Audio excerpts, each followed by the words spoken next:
you talk about in the book that I love, and it kind of is a topic in itself, is are you being honest with yourself? Why did you put this into your book? And what are you seeing is a commonality with this? If we truly lived by a standard of radical self-honesty, things would be pretty incredible.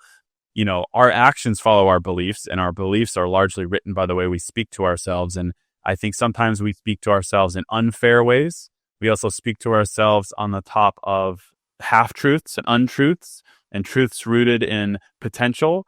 Memory is everything, not only when it comes to what is the current memory of the evidence that's being presented to me, but also like the only way to make standards real and non-negotiable is to look back and ask yourself, what were the promises I made before after I had a bad experiences? We all mostly do this, right? We had a bad dating experience.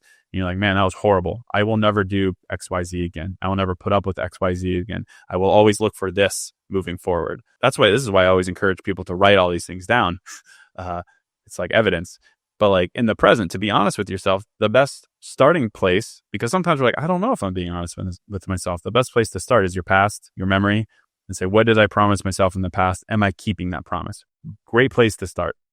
And then from there, I think a lot of the way that we talk to ourselves can present itself in a more clear way. We also get better at asking questions and speaking to someone. Like one of the things that I always recommend people to be able to say in a relationship, which is really, really difficult, I talk about it in the book, is the phrase, I know you're trying to love me, but I don't feel loved by you. That is, you're with someone who is good. You're compatible, and they're trying to love you in a way that they think makes you feel loved, right? It's how they like to receive love. It's how their ex like to receive loved, and they're trying, but it's not tapping into that.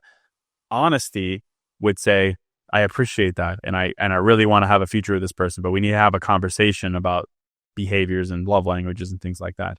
So honesty would say, have the difficult conversation, even if it makes you seem selfish, because then you're able to have the conversation. And the right person, also, it's this illuminating lens. The right person is going to say, wow, well, thank you. Like, I want you to feel loved, right? The wrong person is going to say, no, this is all you can get. So it's also this great piece of clarity you can give yourself. And it starts with honesty, self-honesty.